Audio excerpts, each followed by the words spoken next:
the combo is you get your Blink, you get your Ether Lens, you get your Aghanim Scepter, and then you get your Yule's Scepter, and then like the combo, because you do your spells, it's what, 4-second hook, and then you like you hook, and then you like Yule's, and then you like hook again, and that straight up is like 950 pure damage nuke, and then you just eat them.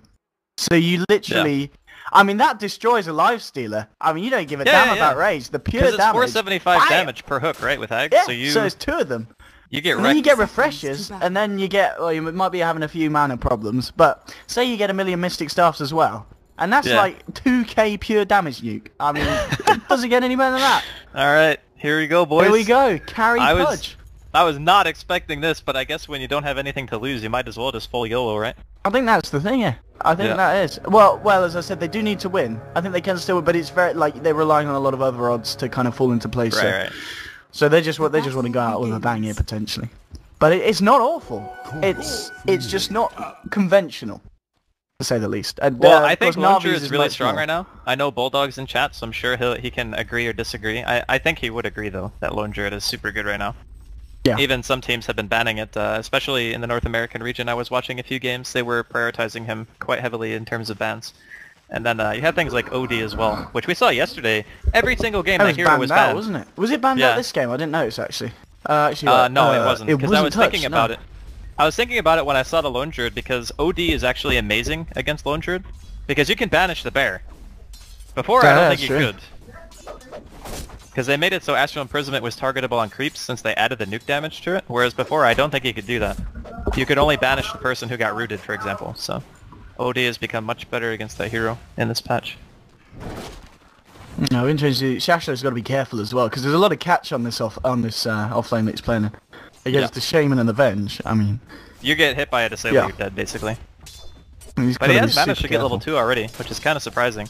And the creep camp isn't blocked, so he can buy a quelling, and which he just did. Okay, so he's gonna like break the tree and pull the creeps to the lane with the bear. So one of the supports is gonna have to always be sitting there. And with the Dukes there, only just surviving. Undershock actually nearly getting a kill there on the man here, coming in with a wraparound. Snake coming in with a TP. He'll take up some of the levels, and Dendy's got to be a bit careful. The South's actually going to get cancelled. No! Yes, it will. The Nightmare damage does end up cancelling it. Yeah, that actually hurts him so bad too. Yeah. He's a fair bit away from that ball mid lane. Soneko just going in with the shackle. They've got a fair few creeps in. They are going to move it. Soneko, I think he just goes for it here. He's got the aggro tower on him, so he's got to be careful. He's helped equalize the lane though, which is really good for Dendy. Because before, like, if you get your salve broken and you're not like really close to bottle, which he's only sitting at 150 gold, if Soneko didn't make that play and deal a ton of damage, this lane would have been like ridiculously hard for him. So he kind of salvaged it there, and he's even going to help secure the top rune as HR are going to get bottom. So he's doing well. His rotations early game on Sand King yesterday, we were talking about, he really likes to move, even if sometimes it's not really that good for him to do so. Top lane. And Soneko, you're talking about his rotation. He goes for the wraparound, but they get the Savage Roar off there, which does force him back. Doesn't matter. Soneko there with the other shot gets himself the first blood. And yep, as you were saying, Soneko with these rotations, doing his best to secure the early game. And it feels like, we've seen it in many games. The early game for Na'Vi, a lot of it is all about how well Soneko plays. Yeah, it's a bit unfortunate because I think he had a word actually on the high ground, but Soneko didn't smoke, right? He just got caught. He just came around you. And again, no. They don't quite have enough mana there, and the Wave of Terror actually cancelling the clarity, so Soneko was really close to a shackle there. He was just a little bit short. If he didn't have Savage Roar, that was a dead Lone Druid, like for sure. So pre-nerf, or pre-buff, excuse me, Lone Druid, he was dead. Yeah, I guess that's the one thing actually about that spell. That spell is very good for these situations. That's going to make him a lot stronger on the offlane, having that Savage Roar there on the bear. That's kind of why I didn't figure they would put Lone Druid here in the first place, because it's very difficult for anyone to lane against this, and I think that Lone Druid benefits a lot more from the farm than a Pudge. But I mean, how's again, doing? He's 19 for 7, so he's actually topping the CS. He's getting more farm than the Lifestealer. Okay, and the farm, so he's still going for... What's he building? Is he going for the Tranquils? So he's buying Tranks. Picked up the Tranks, yeah. So he's still going for the Tranks. It's the best boots for Pudge because he kind of needs the armor in of itself, and if you're planning on rotating around mid-game, if you have Tranquils, like most of the damage that you deal through Rot also hurts you, right? So you pretty much need to have something to regen so you don't spend your entire time sitting in the well after you do a gank or two. I really want to know what he buys though. I guess it's I guess Ether Lens is still the item. I guess you still need Blink early on. Yeah, but the thing about getting Blink is you're going like all in on hooks, where Ether Lens actually still gives you some utility, you know? You can get a farther range dismember, which doesn't sound big, but adding that extra range on ability that almost is like melee range to start, it's a huge difference. It's much easier to be able to get dismembers off in fights. The hook distance is very jarring for a lot of players, like even me sometimes, even though I played a lot since the patch. It feels like the hook shouldn't hit you, but it hits you anyway. It's really, really hard to deal with. And a moment, talking about offlane, so Akmo has been rotating around a little bit. He's getting a lot less than Shashlo is. Shashlo now level 4, Akmo, he's not quite hit level 3, and the TP is coming in. They'll do the Nightmares to the hook with a snowball coming through, and now with the TP reaction from Na'Vi, they're looking to fight from the sidelines, so goddamn thrown out the Fortune's End. He's managed to burst down one, but they have lost the post, so it's a 1-for-1. The nuke there from the Oracle does get themselves a second kill, so 2-for-1 here, craving the side of HellRaisers. And goddamn, proving to be one of the few people who certainly knows what he's doing here on the Oracle. I think that it's a little bit strange though that he didn't skill Fate's Edict, right? Like, Fate's Edict with Pudge has amazing synergy, because you can just, it's like having a repel, pretty much. Because you don't take any damage from the rot, even though you can't auto-attack. But the only thing you really need to do as Pudge is just stay in range of them. So, I mean, I think this is a nice build for bursting, because you have 2 points in Fortune's End. Oh, okay. Fortune's End into hook. They will snowball across. Nice move there from Akmo. Nice move. He didn't have mana for Nightmare, okay. I was gonna say, that was a weird snowball, but he didn't have mana. I think one thing they do need to be worried about, the side of HellRaisers, is that Ditchara is getting pretty much untouched farm up here. 37 for 8 here on the Lifestealer. Dendy, how's he doing in farm in the mid lane? So 400 gold, nearly hitting level 6. CS-wise 15 for 4 against 29 for 10. He is actually getting destroyed, and literally as he's going to go down here. Alpha Ninja takes the kill, and Dendy, in the mid lane, he is not having a good time at all on this brew. He's level 5, man. He is almost 3 levels behind, and goddamn looks like he's going to be dying here in the river too. So they lose the Oracle, but this middle lane is just a complete stomp. Yeah. Silence is getting so much. There's not really a lot he can do. It's kind of surprising because Brew typically has a fairly easy time in lanes against everyone because Drunken Haze is like your equalizer, right? You throw it out, even if the hero's ranged, 45% miss chance is still pretty big for a level 1 spell, and they want to kill him real bad. Go, yeah, straight in with the snowball, the Nightmare! The Nightmare's beautiful, but they still get the clap off. They'll still move in Na'Vi, the Shackle coming out, the Fortune's End onto multiple heroes, but Alpha Ninja's going to be the first to fall. They'll find the return kill onto the Tusk. Now they'll try and chase for more, moving in onto Arthur with the Brain Sap, and with the nuke there from Goddamn, he gets himself a double kill. This Oracle doing work here, and now the Fortune's End on Snako trying to close this gap off, but the ultimate coming out from Dendy, the Primal Split. Looking for the turnaround, holds the Bane in place here. They'll move in. Snako out of mana, but he's got the right clicks. They've got the punches from the Bears. They'll take the kill onto the Bane. So they do get a second kill there in return, keeping it 5 for 5. So overall, a 2 for 2 engagement there, and does slightly favour the side of Na'Vi, but again, very close indeed. 7 minutes into this game. I think this is going to be our standard kind of CIS brawler that we come to expect when we see the names of HellRaisers and Na'Vi going up against each other. Yeah, CIS Dota, man. They just want to battle. That's what they do. But it's exciting to watch for sure. I'm not entirely sold on that fight being so great for Na'Vi because they did have to use a Primal Split just to kill a support. I mean, that's not really the best. They're trying to go in here on the Pudge, but it's not going to happen. He's a little bit too tanky at this point. Yeah. I feel the Pudge is... This is going to be the X factor. If he doesn't have a really good game in terms of landing hooks when he needs to, this hero is very hard to justify putting in this kind of position where he's a core. You know, he's getting farm priority. Like, we bought an Urn, which leads me to believe that he's going to start fighting soon, because you don't buy Tranquil's full wand and an Urn and just sit in your lane and farm, you know? So what I assume is going to happen is they're going to transition Shacklo to bottom lane, and he'll start farming, and the Pudge will start ganking with his team, because the Oracle-Pudge combo on paper sounds really good. But they have not yet started to make any moves, so I'm a little bit... Like, I don't know when the timing is for the safe lane Pudge. Yeah, exactly. Like, what item is he waiting for before he starts to make the moves? And I guess that's the thing as well, when you run a Pudge in the safe lane rather than in the roaming position, it's a lot more obvious when he's going around the map, because it's like, hang on, there's no one in the safe lane farming. Pudge is off the map, he's doing something. Whereas in a game where he's constantly off the map, when it's you know... It's a lot harder to predict when exactly he's going to be making those moves, but... The other thing, too, that we should really keep note of is the difference between the offlaners. That's like why, it's stayed that way, hasn't it? Yeah. He's almost level 7 because he has that large camp that he can just kill over and over again, right? Like, he has the Iron Talent on the bear, so whenever it spawns, he just goes and kills it. Whereas, obviously, the Tusk doesn't really have that freedom. So in terms of how greedy they're playing in the early game, HR are getting more out of their lanes, even if the Lone Druid wasn't able to really contest the farm of the Lifestealer.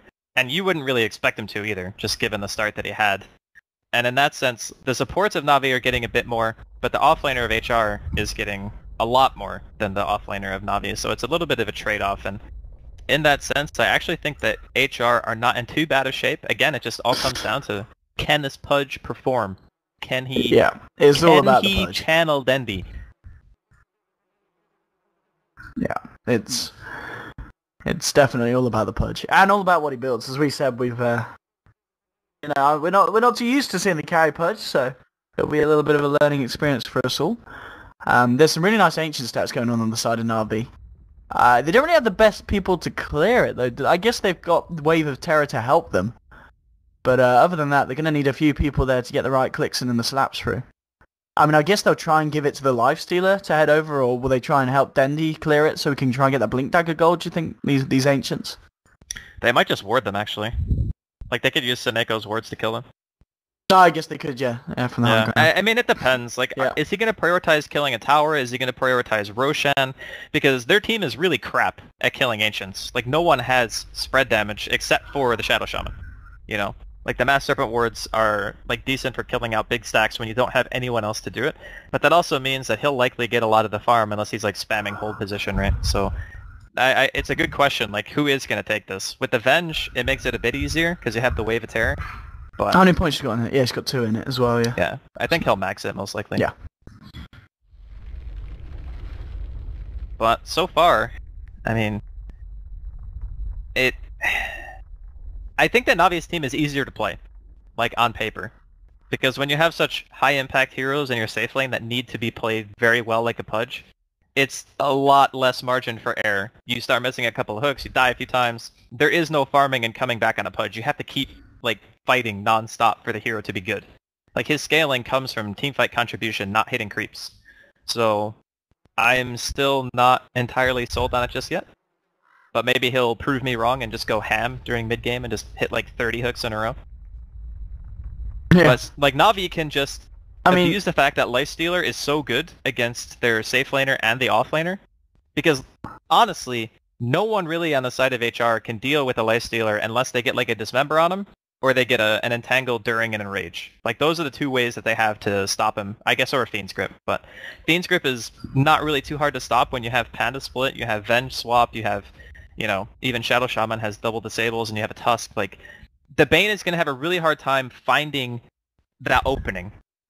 So, yeah, I think that HR are in a situation where if they don't outperform in terms of team fights and individual skill, they are going to have a real rough go of things. Yeah, I mean, I guess if this game goes late, is it definitely Na'Vi favoured, or are we looking at the fact that there's the potential for a stack lone druid, maybe potential for Silencer to get like a bazillion stolen intelligence and be gassed absolutely beaten to death with stolen intel? So there's still potential for HellRaisers if, you know, they don't start stomping with the Pudge.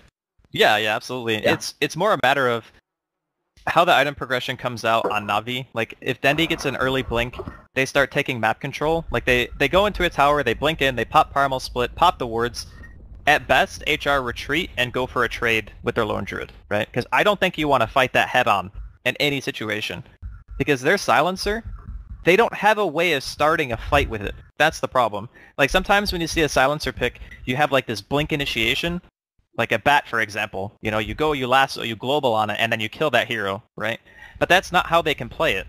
Because they don't have that hero who goes in on top of the global. They have it as more of a defensive posturing, like... Okay, the Panda blinks in, he's gonna use his split, okay, we global, hopefully it stops it, and then we try to take a defensive team fight after that. But that's really hard to do. So I'm guessing that they will probably avoid fights for a little while, or go for like skirmishes instead of trying to fight the full 5-on-5. But there is certainly potential for the Silencer to carry late game. This hero scales amazingly well, and Lone Druid is no slouch in the late game either. Oh, no, absolutely not. I mean, it's going to be interesting to see what the build is as well from Lone Druid. He's obviously not at a point where it's going to start to reveal, but is this going to be... Do you think he's going to go for the Radiance here on the offlane Lone Druid, or...? I'm actually not entirely sure what he's going to go for myself. I think when you don't have a lot of farm, it's really good to go for like the Maelstrom build, because that way it's like a cheap, cost-effective item that allows you to recover your farm if you need to. And again, we don't know if he's going to make the transition to bottom lane anytime soon, because it's 9 minutes in. This Pudge has bought a bunch of items that would indicate that he wants to fight, but he's still not fighting. I'm not sure. We'll have to wait and see, but I think Maelstrom is really good.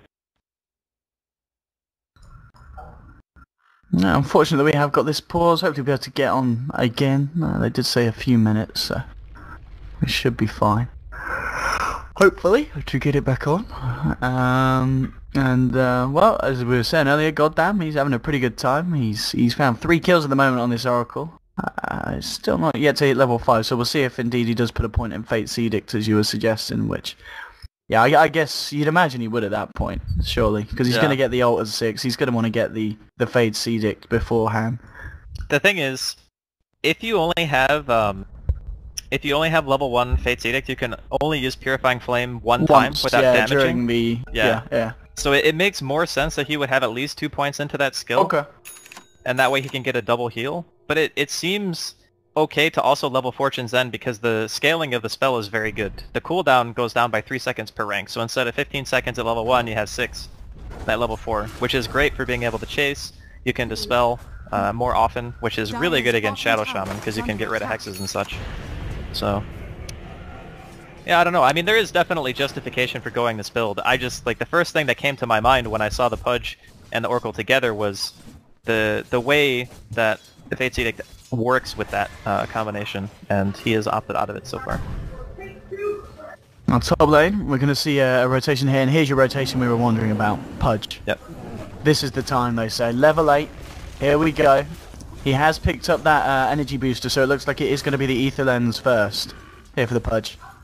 Yeah, I like it a lot.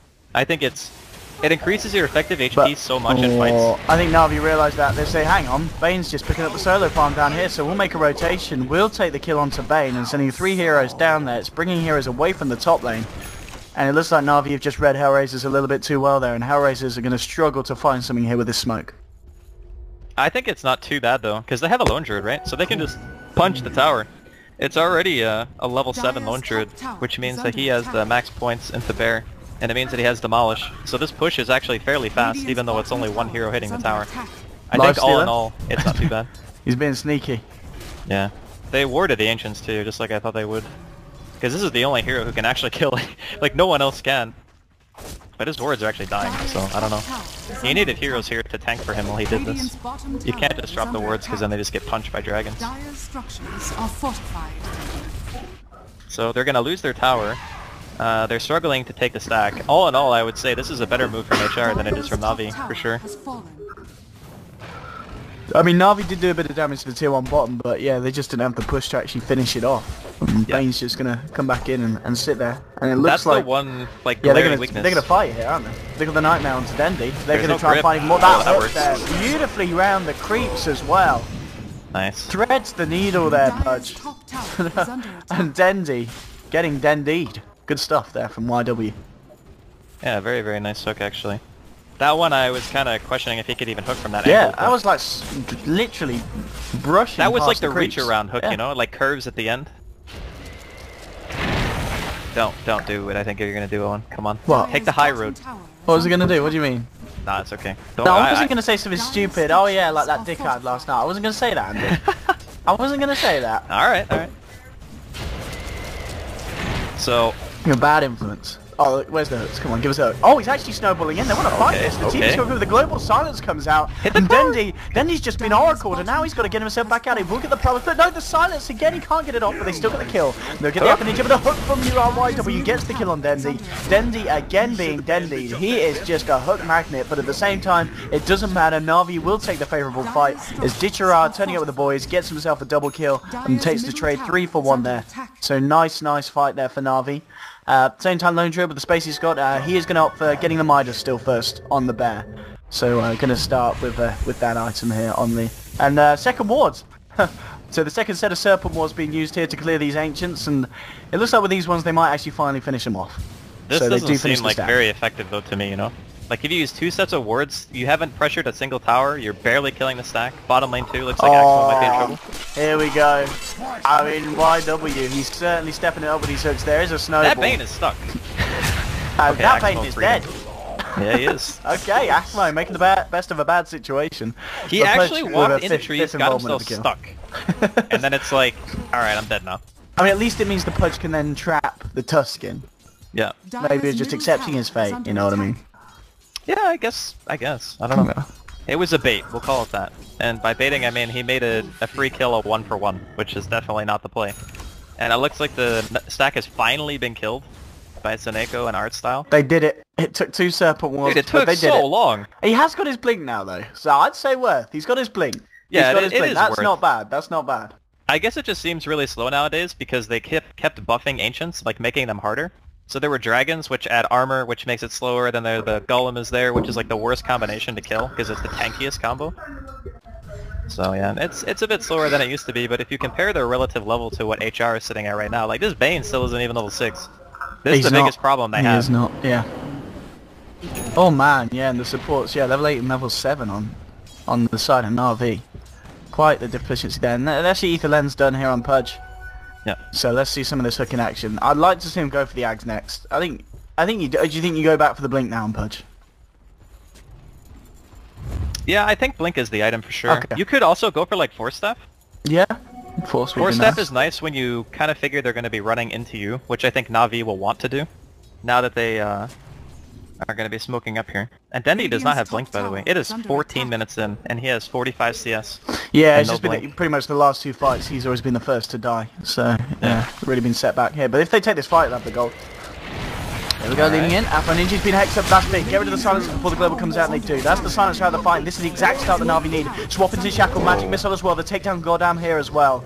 And a very, very clean and smooth smoke and wrap around for Na'Vi there. And that should put him near the gold, yeah. Just 200 away from the Blink now. So Dendi's going to be very happy with his involvement on that fight. Yeah, they get the kills, which are big. The question is, how much can they do off of these kills? Like, you 5-man smoke, you really want to try to get a tower. They are going to be pushing into this middle lane. Ditchera is going to be the guy that I'm looking to now to kind of carry the damage output of this team, because he's got Armlet and he's making his way towards Deso. This is pretty much the build that Era used to go from. Deso, alright. Yeah, this is the Era build. It is like the highest like DPS build ever. The only difference between the two is that Era would pretty much always go treads. It's whereas, not. I mean, is it definitely Deso over something like Mjolnir? It is definitely Deso. Oh yeah, definitely not. Okay. Yeah, I was gonna say this is gonna be funky. Minus armor synergy is really good with Wave of Terror too. So you have like -6 from that. The Deso is another 7, I believe. So if you go on somebody like Pudge, who at this point has 6 armor, you kill him in like 4 hits. And that's like the safe lane core position of HR, which is why I was actually happy that they picked Lifestealer, which most of the time I'm not. I'm like, okay, this hero's butts, you know, he's just not very good. But in this particular situation, I think he has a lot of potential. Oh, Dendi. Oh dear. Dendi. Again. Pudge. Proving to be a right nightmare for him. Yeah. Yeah, this is like the ultimate irony, right? Like Dendi dying to Pudge. He's died I think about 3 times now to this Pudge. Yeah. Oh, no, but HR are making this... Oh. Okay. We're going to see a bit of that action in the Ether. Let's do it again. 4 seconds still on cooldown, but he's going to have to aggressively snowball here. And this man might be just a dead man. Akmo straight in. Oh, Seneko with the BM pause. Yeah, this ain't great.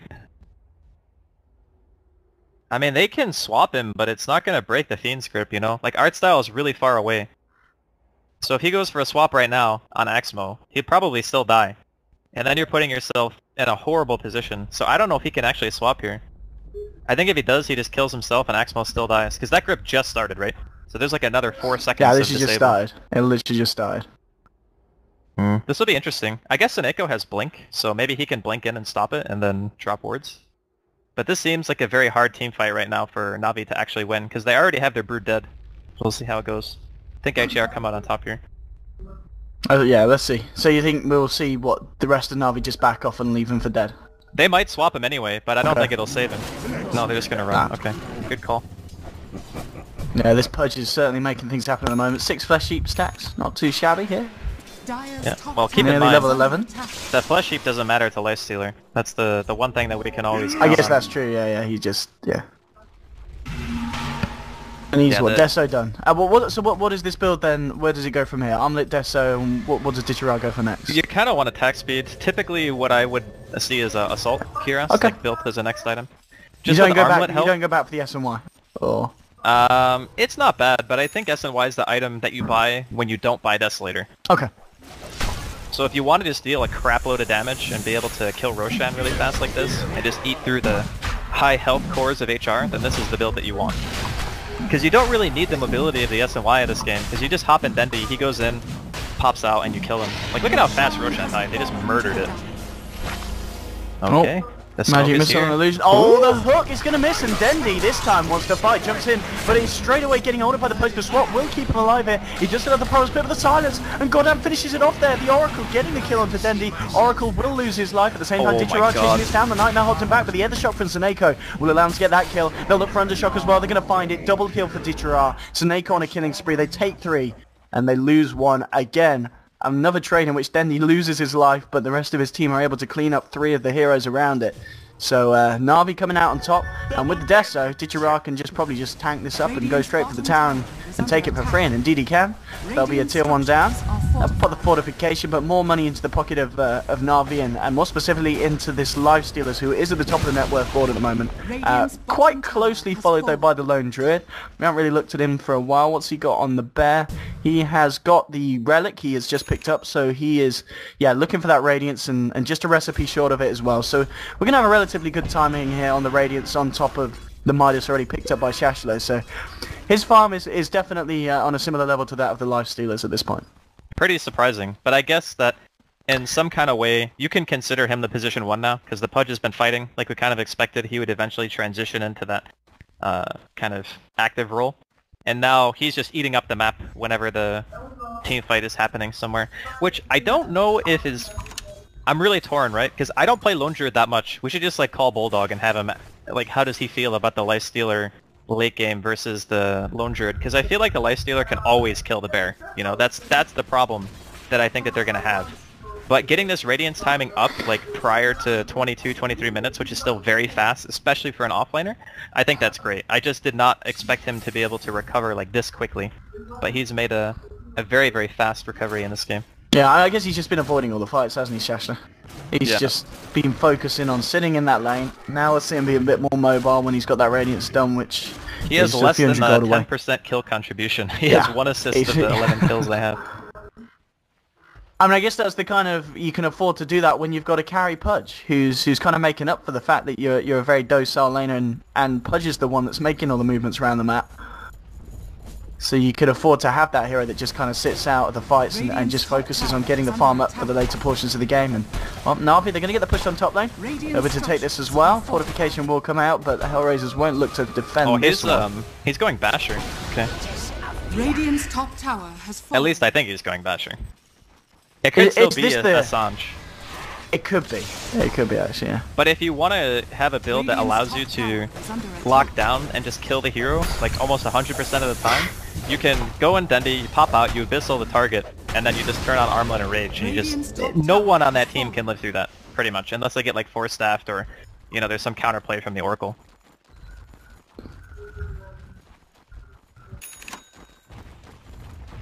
Oh, here we go. This push from Lone Druid now. Radiant's done. Greaves have been picked up here by Akma on the Tusk. They're both teams losing towers at pretty quick rates. You know, Na'Vi losing them to the bear, and of course HellRaisers losing them to the push of the Deso on this Lifestealer. And I think, as you were saying, it's again another game that's going to be pretty hard to call. I don't really know who'd necessarily say was ahead at this point, because you look at the Lone Druid, you look at the Lifestealer, and there's definitely potential in both ways. I mean, I think this is as close as a game can be. We're going to see Silence Alpha Ninja starting to work towards that Rod of Atos, which he has got the majority of. Oh, goodbye, Bear. He's got to resummon, hasn't he? Yeah, yes. Yeah, but that's what I mean. It's like that thing dies so fast. That's the concern that I have. Like, even though HR are farming really well on their cores, and Na'Vi are actually kind of starved in terms of overall CS and even in some degrees like net worth, it doesn't really matter when I feel like the carry matchup is not favoring them. So even though, you know, Shaklo is farming like very, very well, is the farm going to win them the game? That's my kind of question right now. Plus he has a very cool cosmetic on Lone Druid, so I keep looking at him. Does he? Yeah. That's alright. His ult form looks sick, man. Beast of the Iron Claw. Why has he's got like a pleasure ring on his beard? Yeah, why not? I mean, it's efficient. If you can grow one, why not? Oh, I mean, God, it doesn't look... Oh, yeah, let's have a look at this. Hook from the man. Bringing in Ditcherard, the Global Silence, the Fiend's Grip. A lot of hate going on this man. They're looking for the lifesteal to kill him, and they're going to get it. But he has got the Aegis. He's going to be back for round 2. And now they're going to look for the more fight. God damn, he's getting focused on by the side of Na'Vi. The Bear comes out. The Savage Roar sending them back. Ditcherard moving in now with the Rage. The Hook from YW bringing back Shashlo. Trying to get himself out of this one. But they'll be able to hold him in place here with the Primal Spirits. Artstar closing the gap. Wave of Terror comes through. They'll get the stun out. Ditcherard trying to move in, but the 4-star saving Shashlo, the Nightmare, holding back the lifesteal, and now Artstar with the swap, but he could be in trouble. Gets the magic missiles, they will get the kill. The hook onto Ditcherard, bringing him under the tower. They've got the ult as well here from YW. Ditcherard, he's just going to turn, he's just going to fight, and we're seeing the power of the lifestealer now. 4 dead on the side of HellRaisers. It may be 5. Na'Vi looking for the team wipe. They should be able to get it with the Walrus Punch slow. Alpha Ninja's going to try and turn a fight, try and find Snake, but he can't quite get it. He's going to go down. A drive-by, slap-by by Dendi. Double kill from the man on the Brewmaster. Everyone's dead on HellRaisers.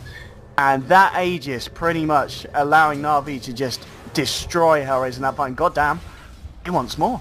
He's actually TP'd in there. He needs to be a bit careful. Dendi, he's hot on the trail, and I think he's spotted him. He's going to let him go. God damn, we'll be able to get away.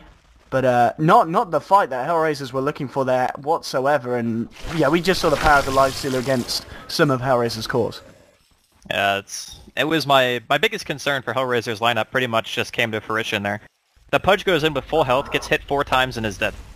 Like, that's the reason why the Lifestealer becomes so potent, and honestly, if you were going to go this route, I think this is probably the one hero that you wouldn't normally think about banning, that you would actually want to get rid of if you had done this, because this was a 3rd pick Pudge, right? Which means that there were, at the very least, 2 ban phases before you actually pick the hero.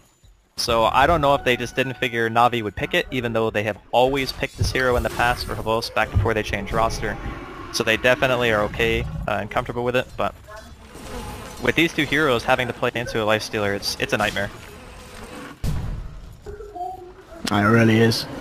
It really is. 4 stops going to be what YW does look for, as you suggested earlier, being one of the items he may be thinking about. And Lone Druid, after the Radiance, he's not really managed to get anywhere at all. He's just got the phase boots on the bear as well at this point, but he still needs a bit of time. He's still keeping himself quite close to the Lifestealer, but after that fight, Lifestealer, about 1,500 net worth ahead. Yep. I mean, after the Basher, does he go for the straight out Abyssal, or are there still other items that Ditcherard will go for first before picking up that relic? I still think he lacks attack speed, but it doesn't really matter if you swing like 3 or 4 times and the hero's dead, so... If he wants to go back for Assault, I think that's still a really good choice. If he wants to finish Abyssal, that's also fine. Like, either one of the items I think would do very well in this situation. He kind of has the freedom to pick what he wants, because he knows that his hero, matchup-wise, is really good, so it's very hard to itemize poorly in that situation. He can pretty much buy whatever. He could even go buy like a Manta style or something and it would still be okay, just because it gets rid of global and you can, like, still stick on a target. That's all you need to do is just hit people. Exactly. One other way that they could deal with it that I was going to suggest, and it looks like Snakeo's going to do it. He's going for the Lotus Orb here on the Shaman, which is of course going to be very nice as well here against a lot of these heroes. It's super good this game.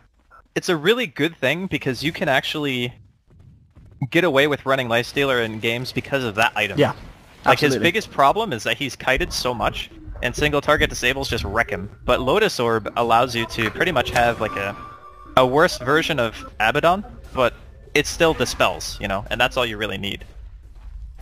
And it looks like, I guess with the Shadow Amulet, it probably will be he's going to go for the Shadow Blade here on Tusk. Yeah, it's good. When you have map control like this, Shadow Blade actually becomes a very potent item. You see it in the inventory of a hero that has initiation power, or a solo kill power, and you are pressured by that item, and you think, oh, well, we can't go anywhere, so now I gotta sit in our base or have sentries down or move around as 5, which is not efficient when you're behind. So it's a solid choice, I think. It looks like they're going to look for Roshan here, Na'Vi. But HellRaisers, they are smoked up. Are they going to send? Are they going to make it though? Are they going to make a beeline straight for them? Yeah, as you said, it's falling fairly quickly here with the wards dropped. HellRaisers, they need to get themselves over a little bit quicker if they want to try and contest.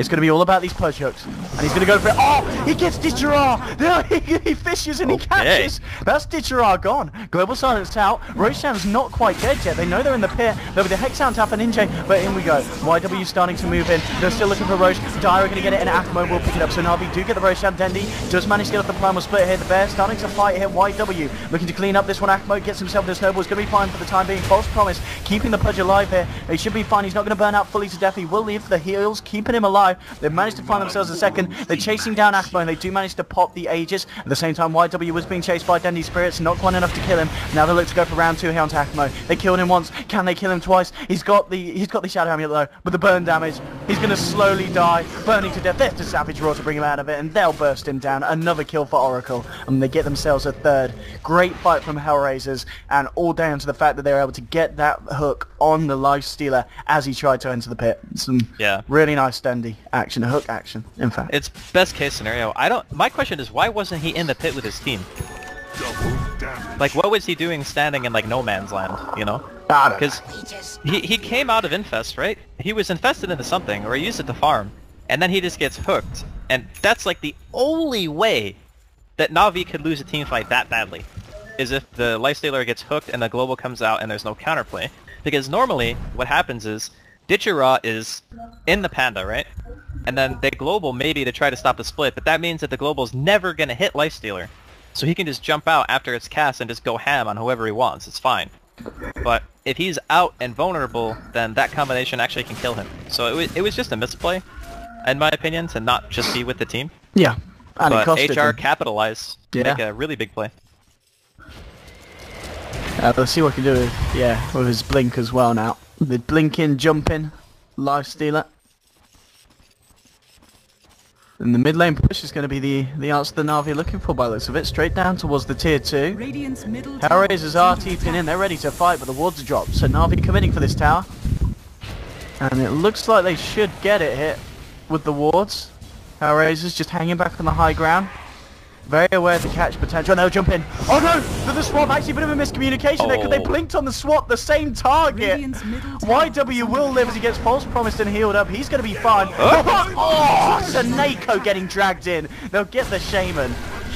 And a bit of a messy fight there from Na'Vi. Some slight miscommunication, and it could cost them even more here. Ditchara jumping in. He's trying to fight. He's looking for Shash, but the Fiend's Grip is there. The snowball across it will cancel it. They'll be able to fight, but again, YW getting the hook off onto Akmo. Akmo being chased down here by the push. The right click from Alpha Ninja as well. They get themselves a third kill here in this fight. There is a buyback from the Lone Druid, the only casualty at the moment for the side of HellRaisers, but they're looking for more. The Nightmare into the hook onto Ditchara. Ditchara gets himself the creep. They're going to need to deny it. There's the deny. Beautiful deny from the man, but he still manages to blink out. Looking for the TP. Can they find him here? No, he's done it. He's juked them. Ditchara is out. But again, Na'Vi, not with the ideal fight there. Losing 3, getting 1. Lone Druid does buy back for it, but still, that fight's certainly in the favour of the side of HellRaisers. That was a really, really good hook. Like, without that initiation, there, again, we went back to the early game and we said the Pudge needs to be the guy who is the performer in this match. And so far, YW has actually landed a lot of hooks, and at crucial times. Because sometimes you get a hook and a pick off and it's like, yeah, okay, that's pretty good. When you hook somebody and they're trying to threaten your high ground, or threaten the tower at the very least, the impact is much greater. So in these high pressure situations where he's actually landing the hooks, it's keeping HR in the game. Because otherwise, Na'Vi get that tower for free, they back off, they lose nothing. Maybe like a cooldown on wards or whatever. But because that hook started and Na'Vi feel pressured to fight, then they get pulled into a bad situation, and once again, HR is showing that they are not out of this just yet. Against all odds, I might add. I still feel like Navi's team should be like in a really good position given their lineup. And what I'm mentioning as well, something that I feel like I haven't seen Bruise build as normally as a staple for a while. Dendi is going to go for the Aghanims here on this era. Yeah, that one's a little bit... I mean, it's good, because no one really on the side of HR wants to buy BKB. So that means the Aghanims on the hero is going to be effective for a much longer period of time. Whereas normally... What's the Aghanims change? It's the duration, isn't it, of the ult?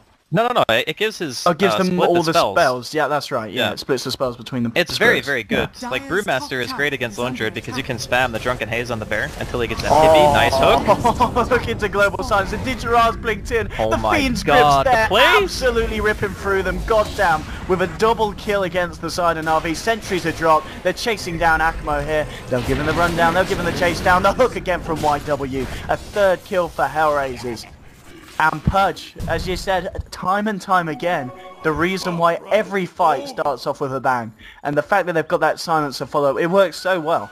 You hit a hook, you pop Global Silence, you're guaranteed the kill, maybe even more if Na'Vi try and fight into it. The funny part about that is most teams would not consider Pudge reliable initiation, because you have to land the hook, right? But in this case, it seems like it is reliable, because he pretty much hits it every single time. So I guess when you have a Pudge player like that, it's alright to pick it in this position, and the silencer combo, like you mentioned, is preventing them from doing anything at all to stop it. So, HR, man, how did this team not win a game? It really feels like they should have won at least one. Maybe they weren't picking Pudge. That's the thing. You go. I think they need to pick Pudge more. CIS teams, I think, function the best when they have, like, no fucks left to give. They're like, whatever, it doesn't matter anymore, let's just do whatever we want. That's when CIS Dota becomes scary. Yeah, Dandy's got the Ags now. Yeah, so they're going to have those extra spells in the fight, but it's a heavy investment here for the Brew. We'll see if it does indeed pay off. I think it's good. Blink now and Pudge. Okay, like, the Lone Druid has Hyperstone, so he's probably going back for his own Assault, or maybe he's going Mjolnir. I think Assault is really good, though, against Navi's team because of the way to tear on the Lifestealer. But, if he doesn't get an MKB, the Drunken Haze during the Panda ulti as well just means that the bear is never going to hit anything, right? It's a super good item this game for sure. Cool. And of course, worth noting, Seneko did just pick up the Lotus Orb, so something else that could be the item that will allow Na'Vi to turn these fights around and try and find one that favours them again. Let's have a look at the difference on the graph. So we saw that Na'Vi did have a little bit of a lead, 7.5k, but now about a 10k swing as we go back to 2.5, favouring the side of HellRaisers. But it's still obviously in a position that Na'Vi can try and regain control of this one. But they do have to be careful because, as the graph shows, the last few consecutive fights have all been favouring the side of HellRaisers. So Na'Vi have to be taking these fights from a little bit of a different angle, and it is pretty much just making sure that they don't get caught out by the initiation of HellRaisers, and that might just happen again here, because we're seeing a smoke up from the guys on the Radiant. From their Pudge base. has Blink now too, Here we very go. important to note. So these hooks are going to be even easier for YW to hit. We'll see how Na'Vi deals with this. Are they going for their own smoke? They are grouping up right now. Axmo has Invis. Do they have a smoke? Let's see. Doesn't look like they... No, they do. Seneko has one. Let's watch this Pudge. Here we go. Akmo's the target. Show me Straight in with the ult and with the nuke as well. The global science, the Lotus Orb has got put down here onto Akmo, so we had to walk it off a little bit with the Shadow Blade, but the burn damage and the chase down. Goddamn getting himself a kill. Unstoppable streak down the Oracle. Ditcherar's going to try and fight. They've got the Nightmare, the Magic Missile here onto YW. They've dropped the wards as well, but the False Promise coming out. Goddamn keeping YW alive. He's going to be fine for the time being. The Primal Split's doing a lot though. Undershock's so be careful. The stun holding back Alpha Ninja. They're going to focus down the bane and get it. The gem's now hitting the deck. YW with the hook, but he's actually bringing Artstyle close, and Artstyle, he's got a Magic Missile. YW will be able to force himself away, get himself out, but they've got the control here on Alpha Ninja. The Hex is out, Magic Missile through as well. Denny Ditchiraga doing it, the hook unable to do anything there. YW a little bit off the mark. And this time, it is Na'Vi coming out on top, and very nice, I think, as well. Just the fact that they had the Lotus Orb, they put it on the Tusk at the beginning, made the side of HellRaisers work a little bit harder for that kill, and then Dendy coming in with a pretty big Primal Split and controlling the fight really, really nicely. Yeah, it turned out that the Savage Roar coming out from the Lone Druid kind of hurt them a bit, because he did it as soon as the Lotus Orb came out to prevent him from snowballing.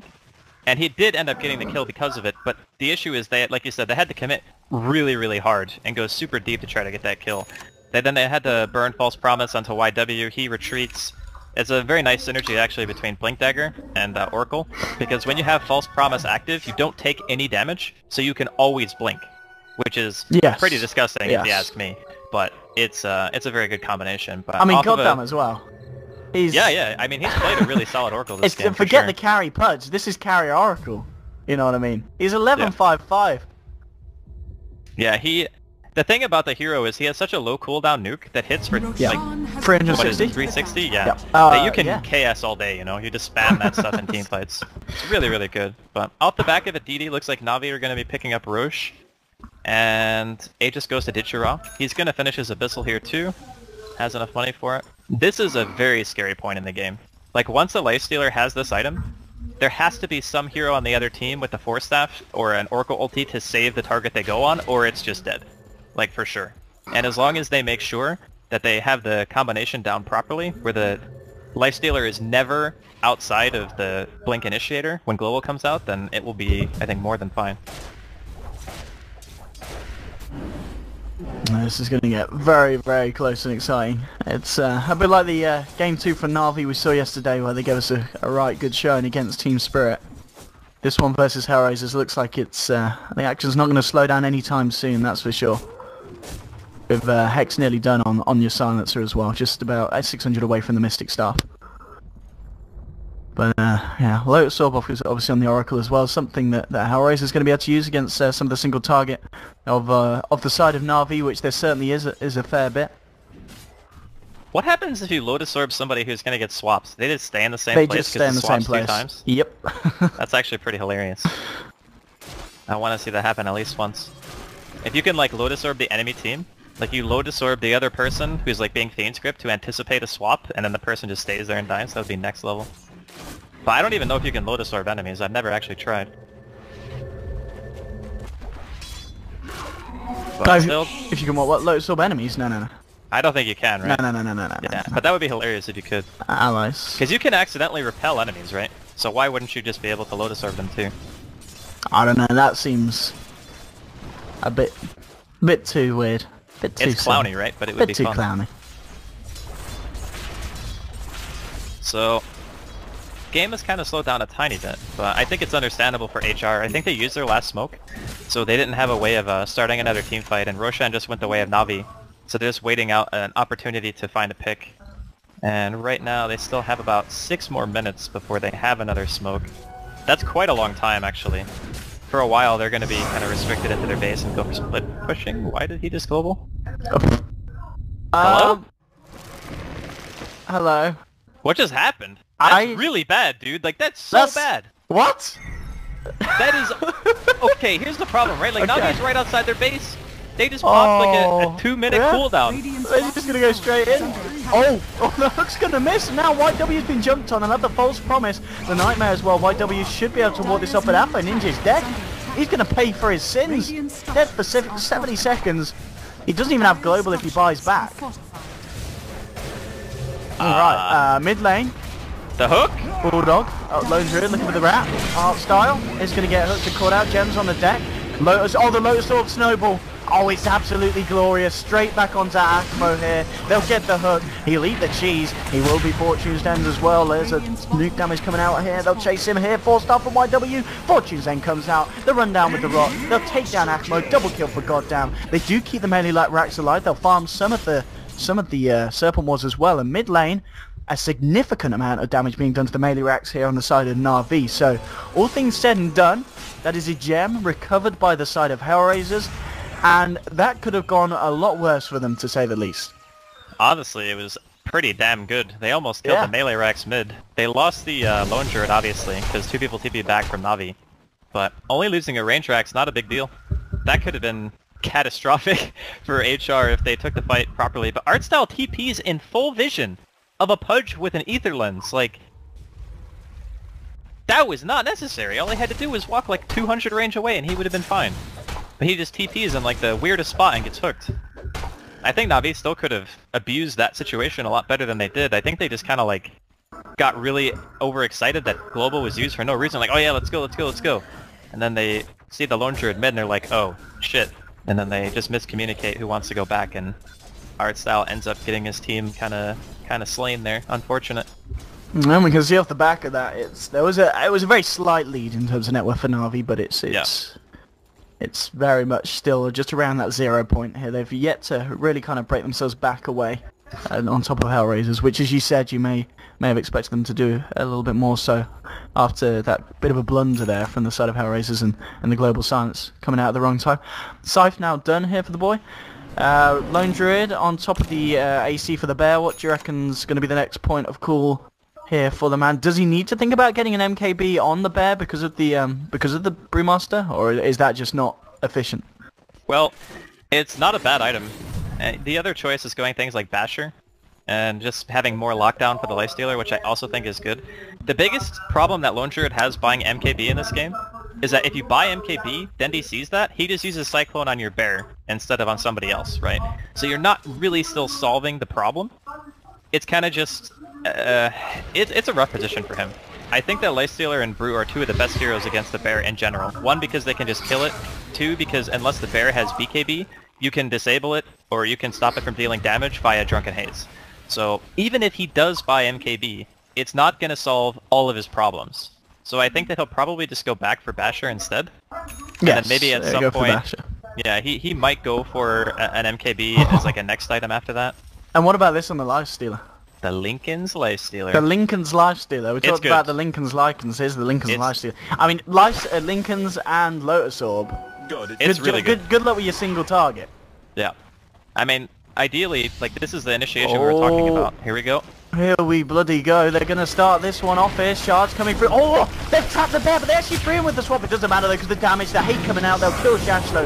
Shashlo is dead. Global Silence coming through, and that means they can't get the promise split off here on Dendi. Dendi's going to lose his life. They're looking for Seneko as well. YW's chasing him down. But no, Ditcherard, the Lurso came out in time, and he pistoled himself. He pistoled himself. Ditcherad's dead. He's going to go down 2-for-1 at the moment. Double kill here for Alpha Ninja. YW's going to miss the hook. The wall's have been dropped. Artstyle being held in place here by the Nightmare. They're looking for Seneko as well in the tree line. Undershot trying to find it. Alpha Ninja going for the kill. 1, 2, 3, 4. Gets it. Triple kill here with the man on the silencer. Cleans up house.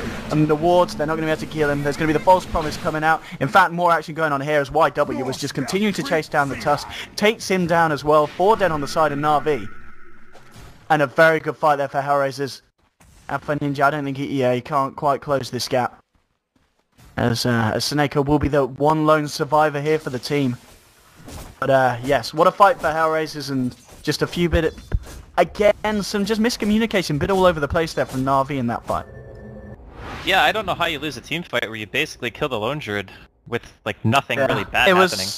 I guess it was the fact that they kill the Lone Druid, but they lose Dendi without him having a chance to get the primal split. Yeah. The Lifestealer abyssals himself, and then the rest of the team is there behind the target that he did abyssal, so they just destroy him, and suddenly you've lost your 2 cores. The wards are dropped, but they just play around it, and yeah, good stuff here from HellRaisers yet again.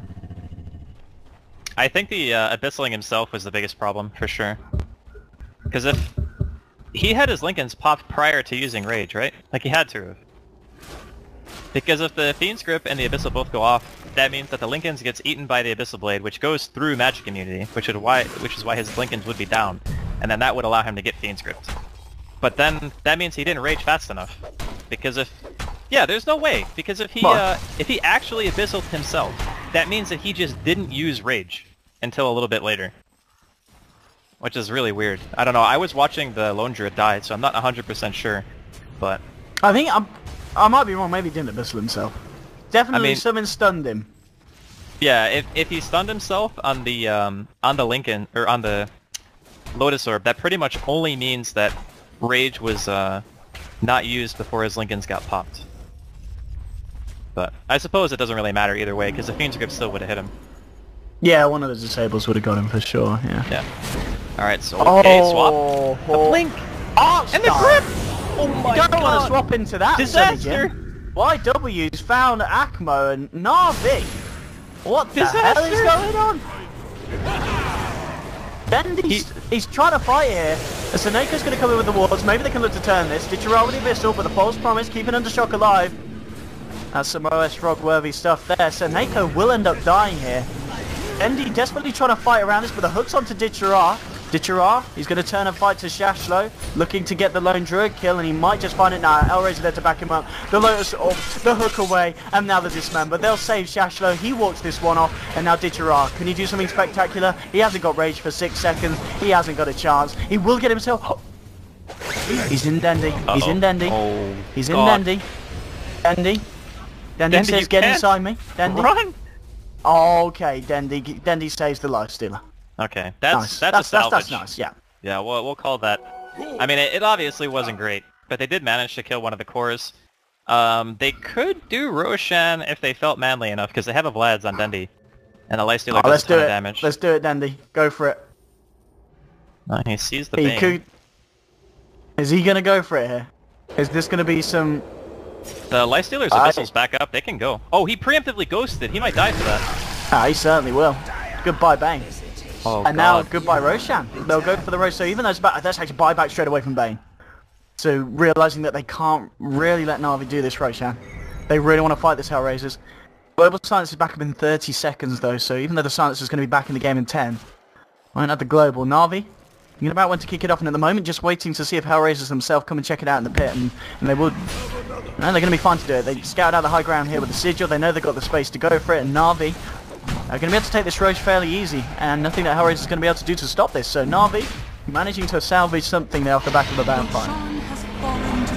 It seems like they're only in this position though because they're getting outplayed on a fairly consistent basis. Like, HR are taking the more coordinated fights, they're making the better plays, it's just that Na'Vi's lineup is very good against theirs. So, I don't know, man. I feel like HR have actually done a lot of work in this game to keep it this close. And with the Aghanims now up on the Pudge, he's gonna start doing some insane damage. And Seneko, dear god. Oh, Seneko. No! Okay. The hook. Got him. Yeah, and he's gonna get away too, I think. Oh, Shasho might not. He's actually gonna Abyssal the bear, swap the bear out of this one so they can take him away from the man, and the hook! Oh, has he done it? He's like the wrong way! Oh, he's fucking done it! Craigasm. That was really good. Oh my god! The thing is, he hooked at the perfect time. Oh, that was incredible. If he hooked and the snowball kept following him, they both would have died. But he hooked after the snowball connected, which is the best time to hook, because that way the Tusk doesn't have another gap closer except for Blink, and he overshot it, so... That was like... That was good. That was real good. Oh, that was beautiful. I mean, Pudge, you've got to be honest, this Pudge pick has absolutely worked out for the side of HellRaisers. But, you know, it's been crucial in so many moments. Really good stuff here from YW. But again, this game's close. It is incredibly close. We're still just around the 0 point in net worth difference. XP is slightly favouring HellRaisers, 7.5k, but 50 minutes in, that's really nothing to worry about at all. Okay, goodbye.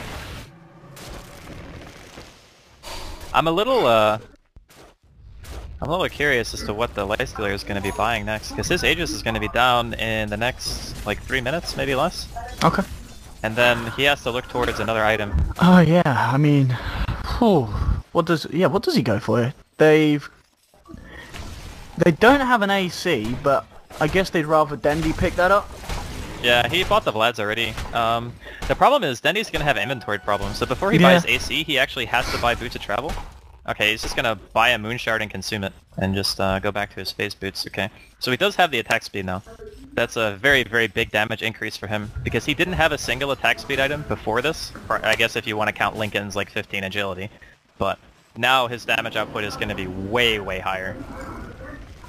Here we go. This could be the fight. Are they going to try and push the high ground here? They do have the cheese on Art Style. As you said, Aegis still on Ditchara. Oh, the hook! The hook, though! Starting a fight off the beam strip as well. Don't look for the Art Style killer, no get it. That's going to be Art Style down, but the rest of Na'Vi coming in on the full force. Trying to look for YW, but he's going to be nightmared up. Forces away, and the false promise is there. He'll look to get himself back to basically will. Blinks away, he's out. He's fine, thanks to the Oracle. Good save there from Goddammon. Well, let's see what they can do now. Wards were dropped here, so yeah, at the moment it's just this bottom lane of Rex that's been totally cleared out. Hook isn't going to catch. Isn't going to catch there from YW. Do they look to chase for more? It looks like they're going to just keep their cool and keep themselves back and just remain rather happy with the fact that they get a kill and Na'Vi are unable to find anything more there with a fight that they were looking to try and force whilst they still have the Aegis. I think it's oh, it's time for HR to go ham, apparently. We're going to get the smoke up. And the Lone Druid is going Basher, by the way, so he's got more lockdown for the Lifestealer now, which is good. I guess it's just a matter of who wins the next, like, couple of fights. It seems like we get a lot of those games lately, where the game kind of devolves into this one team fight, kind of breaks the game open. even if one team on paper is supposed to have like a specific timing where they should win. I think Na'Vi, they know they're smoking. They're heading to the fountain. They are taking zero risks. Sit But it's in the right fountain. play. It is definitely the right play, because if you look at their team, they have no buybacks. I mean, it's a pudge with an Or the ether lens. Life You Stealer got to has keep yourself buyback, away actually. from that guy. Yeah, but it's a good call. When you don't have any buybacks, and you know the enemy team is going to smoke, you know that one lost team fight with the Lone Druid on the opposite side can just take your entire base or just throw Yeah. you. So it's the right decision to play super safe. Good call. Let's see what they can do with this invis. YW. Does he do this? Oh, okay. Swap into Shashna. Global comes out. YW jumping into the middle of it all. But look at all these beautiful pink-purple balls coming out. Lotus Orbs everywhere, left, right, and centre. It's all a bit of a mess. YW forces himself out to the sidelines, but he may still go down. He is going to be E-bladed here. Can they nuke him? No, the false promise comes through. Oracle kicks into action. YW is going to be fine. He's going to be safe. Looks for a hook. Isn't going to get it. Actually getting stunned up again, but the blink is out there. So he should be fine. At the same time, Undershot will go down, so he's the first casualty. They lose the Bane. Dendy can't quite chase that down. YW returning the favour of the fact that he got saved by the false promise, saving him there with the hook. And they do also find Lone Druid actually buy the wards as well, but Lone Druid will buy back. 2 down on the side of HellRaisers. Na'Vi ready to try and force this. There's no buyback on the Bane. This could be a good time for them to fight. Ditcherai doesn't have the Aegis anymore, but they might try and do this 4 versus 5. This could be the kind of the go-ahead to try and go to the high ground, but they don't have the wards, of course, for this push. Regardless, they've got a lot of right click.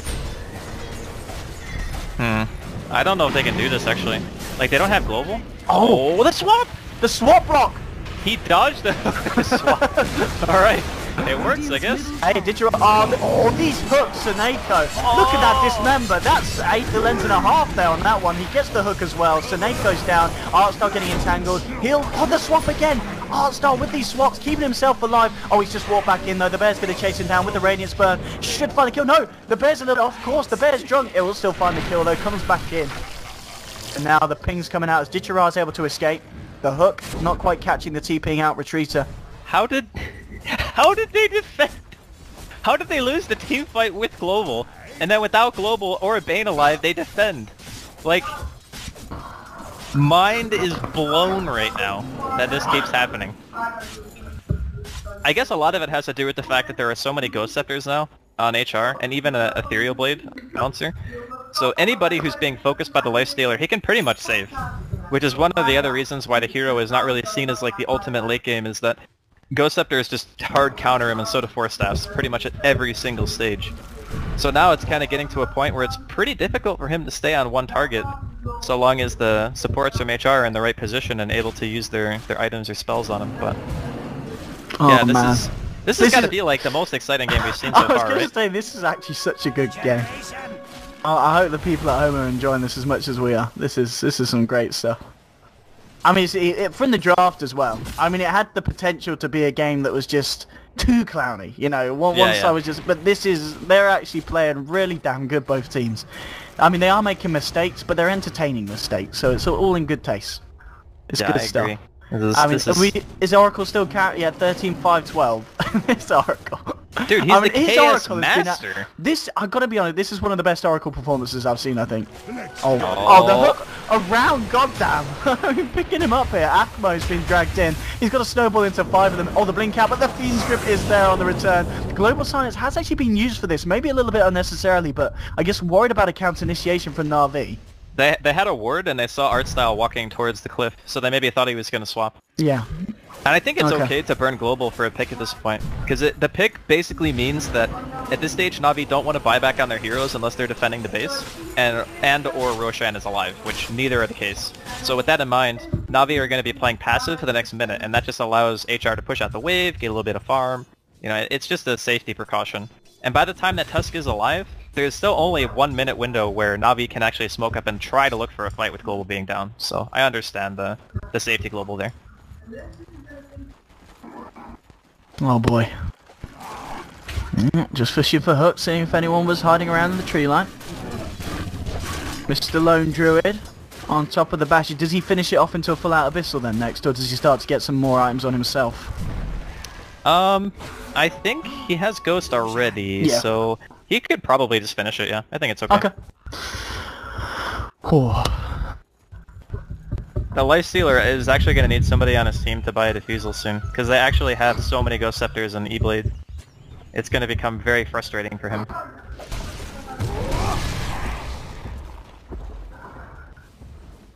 And Dendy's got a bit of gold. He needs to really look for his next time, because his item progression has certainly slowed down since he got the Ags. He's not picked up anything on top of that. And Dendy's died a few times early on. He's managed to slow down the pace at which he's dying.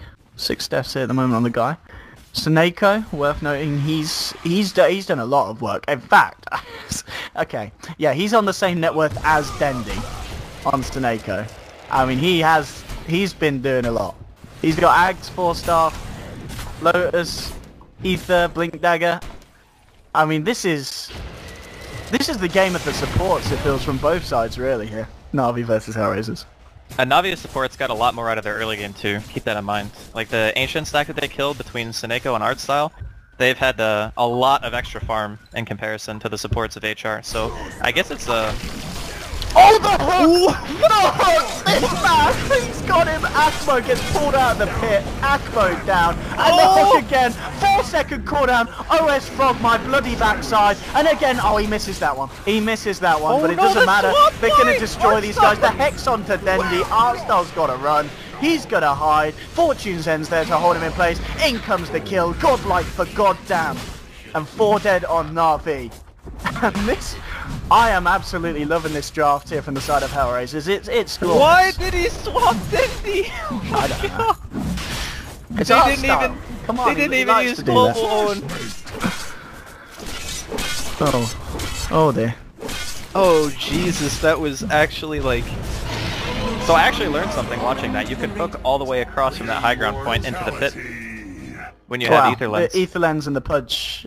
Yeah, the hook distance is long enough to where it reaches the pit. I didn't actually know that until I just saw it, so... Good information. Good to know. You know, we learning. That's some good shit. Oh, so there are some buybacks coming out here for Na'Vi. It's going to stop HellRaisers from pushing too aggressively. Cheese is going to be held by the Pudge. And who got the Aegis? They gave it to Silencer, did they? Yeah, Silencer's got the Aegis. Oh, Global. Global to save Shashlo there, I think. They were a little bit worried maybe about him being caught out. But yeah, Global expended nonetheless there for that. Oh, the Lifestealer's going Daedalus. He's just going ham damage. This is like the I'm gonna kill you before you kill me build, pretty much. I like it though. I like the Daedalus. It's probably the best late game item in terms of damage that you can get outside of Rapier. And you don't want to like risk that game throwing stuff. Talking about late game damage, that's the Abyssal now done here for the bear. And Na'Vi, grouped up mid.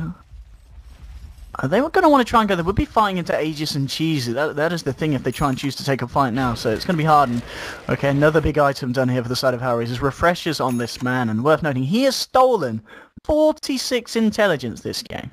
That's not too bad at all for him. That's a lot of -2s. That is a lot. Who's the dumbest at the moment? Lowest mana pool is Dendy at the moment. Yeah, well he's died 7 times. The person with the most deaths should actually have the lowest int, and the int gain is massively different. Yeah, Venge is 1.75 int gain, Brew is 1.5, yeah, okay. Oh no, they're smoked up, but it feels like such a risky fight for them to try and take at this point. Fighting in Aegis Cheese, Refreshers on Silencer.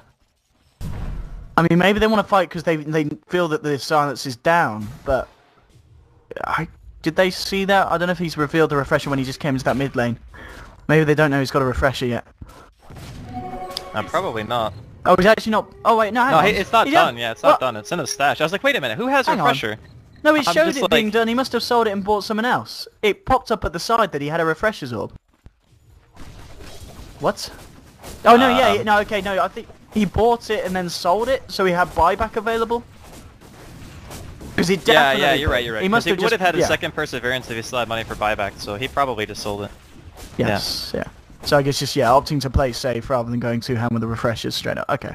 I think the Refresher is extremely difficult for Na'Vi to fight into. It pretty much means that if you time it right, you're getting like minimum 10 seconds of silence. Oh, Bane, that is not where you should be. Well, he was on a warding mission, but he's gonna die for it. Space created, but they should deward that hill like right away, right? Do they even have a gem anymore? Nope, they don't have a gem. So the ward will stay alive. So I guess ultimately his mission was successful. Yeah, Even though he mission ended up success. dying for it. The deep wards are nice right now, for sure. Yeah, look at these. Very nice. Very deep. Deep. Deep. Just the tip. Just for a second, man. Just to see how it feels. Absolutely. 61 minutes. Again, another one of these 61-minute epics that doesn't feel like we're 61 minutes in. You know, that's a Lumi game. Lumi loves the long game. Shout out to Lumi, who's not here right now. But he's in my heart, Owen. Oh, he's in your heart. Yeah. Is he life stealer? Yeah, I guess so. Yeah. He steals my life when he's not here, you know. Lumi life stealer. Lumi. Yeah. And a bacon thief at that. I've got a question from chat here. I don't know why I'm reading chat. But it says, can you consume Moonshard on a bear? And Andy, the answer is... I have no fucking idea. Probably. Thanks, Andy.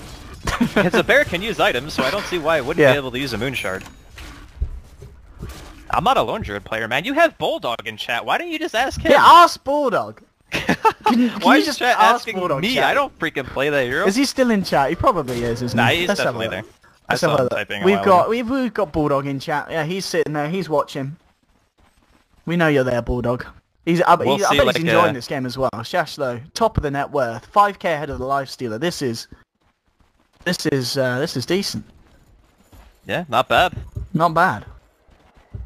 It's a really stressful situation for Navi though. Like the late game silencer scaling is pretty absurd. He's building Aghanims. Wait, who's building Aghanims? Lone Druid.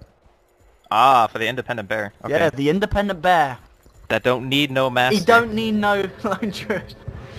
I guess you would buy bots on your bear too, right? If you're doing that? I guess so, yeah, and just send him around the map. Yeah. It could be very annoying, actually. I mean, unless it's Scardy Lone Druid, which wouldn't be totally awful if you wanted to tank up the main man, but I guess it is more likely to be the Aghanim, surely. Good question. Can... The bear doesn't, Maybe Octarine... What about Octarine so you can be savage a lot more, you know? I mean, it takes a cooldown by what, like 4 seconds? Savageness. Yes. 12-second cooldown savage, right? Be savage every 12 seconds. I think it's probably nice. eggs. Okay. I haven't really Druid. seen too many Lone Druid games where it goes so long to where you actually I don't think I've contemplate seen buying any Aghanims. where it's, yeah. Usually the Lone Druid wins the game by now because he kills the base so fast, or he loses the game because it's Lone Druid and it's pre-buff, because that was like the last few times I saw him played. But this is the first real showing of the potential of the hero, I think, for a decent while. And honestly, like, he's had a really hard game. I would say they have two of the better heroes against the bear in general on Navi's lineup, and he still managed to do pretty well for himself, so... Yeah, Refresh is now finished here by Ninja. He goes all in now because he's got the leeway to have buyback available on top. Octarine, I guess it's going to be the item here for Oracle. That would be something that I would love to see. I don't think he'd go Bloodstone. I mean, he might do, but Octarine, it feels a little bit too late for the Bloodstone. Surely Octarine... I know, I guess Bloodstone could still be good. But do you reckon this is going to be the Octarine Oracle? Yeah, I think so. Octarine brings your false promise cooldown to like, what, 20-something seconds? It's pretty decent. So it brings down with a nuke as well. I mean, you want a KS. It brings it down to less than 2-second nuke. So, this is... Oh, there we go. So Ags is done on Lone Druid. The bear is now independent. It can leave its master. It's actually Goodbye, really good Alfredo. for this situation. Off you go. You must take this road alone. I have trained you well. Alright, let's see how many pairs of bots Navi currently have. So they have 0, right? In I fact, think they have... they've only got 2 TPs between the whole team on them at the moment. Yeah, which means this is actually a really good choice because they can't deal with the bear split pushing. You just had your dream there. You just saw a Lotus Orb being swapped and it did absolutely nothing. As expected. You missed it. Oh, Apple Ninja, is he going to be alright? No, he's not. There's just a 10-second swap cooldown coming into play. They get the second swap here. They're trying to fight here. Lone Druid trying to eat through the things. He goes a little bit savage there with the raw Ditchara. Trying to fight. He's actually killed the bear. God damn, he's actually going to go down. Oh, the Lotus Orb snowball. He keeps him alive. Oh, goddamn. He did have the ult there, but choosing not to use it, I guess, wants to save it for the defense, as he knows he's going to have to buy back anyway. So buybacks here. They really don't want to buy back on the silencer, but they'll have to. The hook! These hooks from this man. Go for more, boys. Let's give us another hook. We're going to need another hook here. They're trying to chase down Seneko. TP out if intended. There's a casual gem here. Oh, YW a bit off the mark here. He's got a Lotus Orb on Seneko, but they'll still chase it. Alpha Ninja tanking the Lotus Orb on himself there through the Lotus Orb, but... Alright, buybacks. Sorry, not the Lotus Orb, the Rod of Atos. The buybacks are okay, I guess. I Roshan mean, that's is going to be dead on Navi. Yeah. They're going to be really close to being up for Roshan when the heroes are alive on Navi, so they're going to have to get to the pit really, really quickly. They did lose a bear though. I thought that he would just keep the bear top, you know, because Navi is coming in like 5-man bottom and he could just keep pushing in that lane. But he pulled it back and ends up losing one for it. But now it's just like you need to make those buybacks actually mean something by either getting an objective or forcing their own buyback. And looks like Seneko is going to buy back, assuming Roshan's up soon.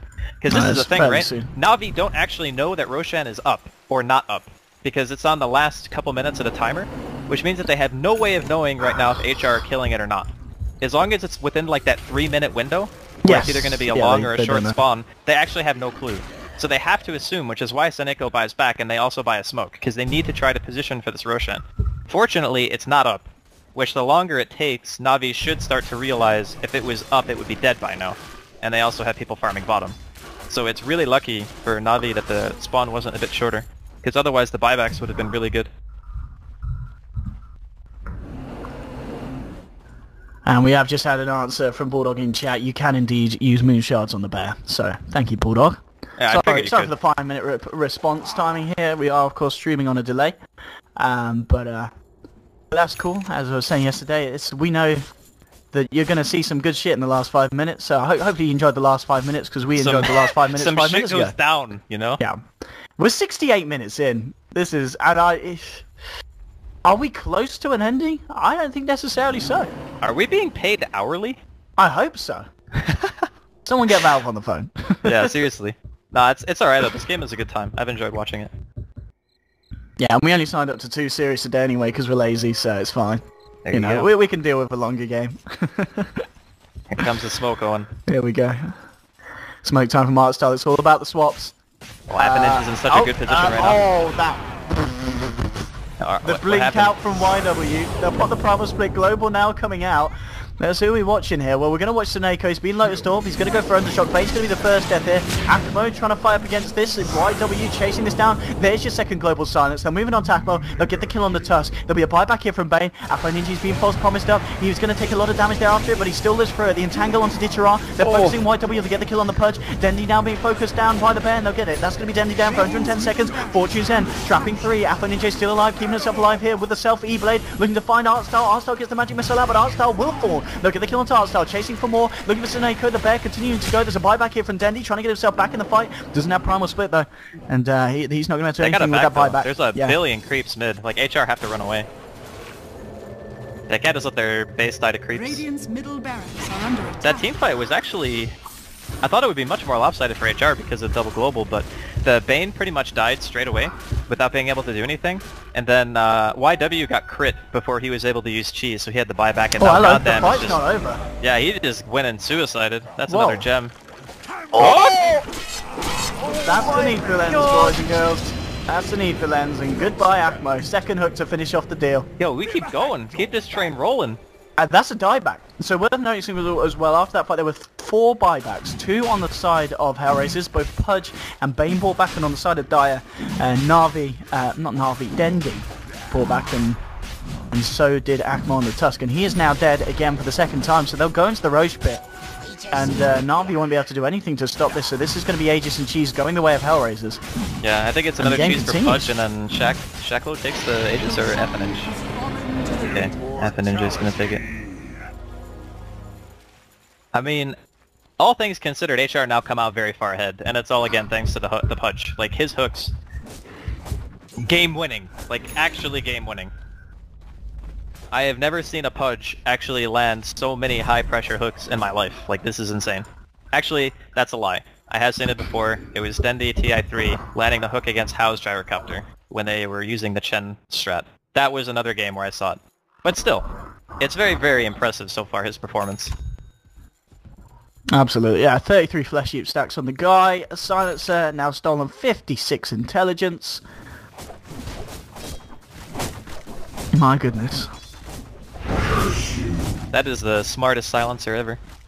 It certainly is. 2.8k mana. And they can go to mid play as with. well, knowing that there's not buybacks on anyone. The Oracle's going to be up in like 15. I think HR might actually try to pressure because the double global is going to be up in about 40 seconds. It should synergize pretty well with the rest of their timing, like their heroes being alive and whatnot.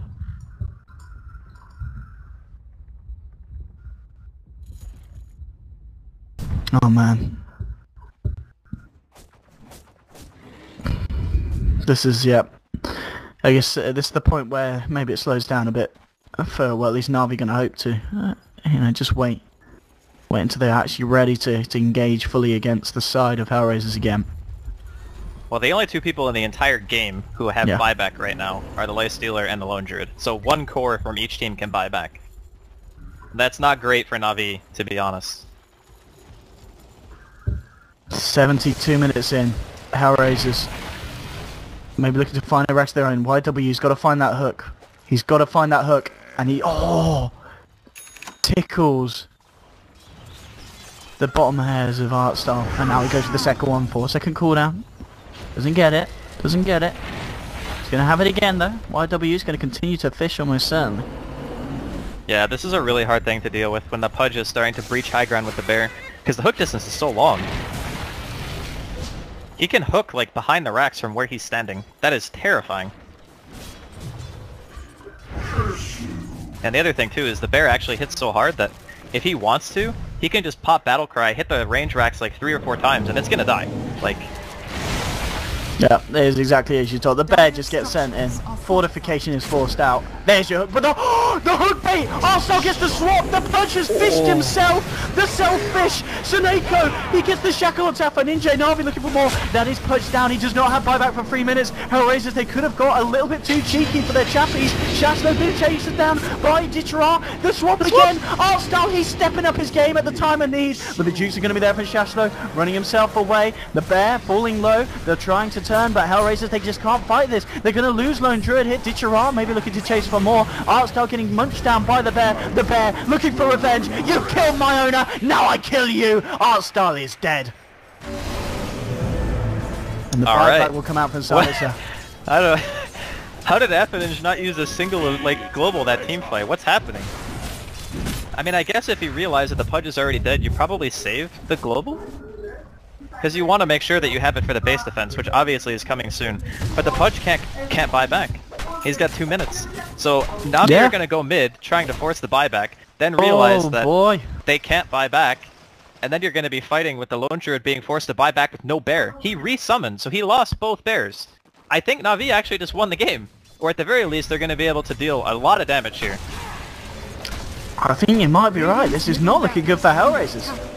They're just going to do... Oh, and the swap on goddamn that pretty much is the GG there, I think. 90 seconds on Oracle. Na'Vi alive in the full force. And they'll take it. Swap again from Artstyle. He's had his ups, he's had his downs, but he's certainly finished this game with a few ups. Double kill for Ditchra, the tier 4s to fall. The global silence coming out, a team fight too late, and GG is called. Na'Vi have done it 74 minutes in. They'll win game 1 here against the side of HellRaisers, and what a game it was. Jesus. Absolutely incredible stuff. Yeah, that was a really entertaining game to watch. I hope that the second game is maybe not as long as this, because then we would be here for an extremely long time, but at the very least I hope it's as entertaining. And I think with the Pudge performance from YW, like this guy has already like become a very fun player for me to watch in particular, because like these types of heroes where the skill cap is so high and your performance matters so much, like he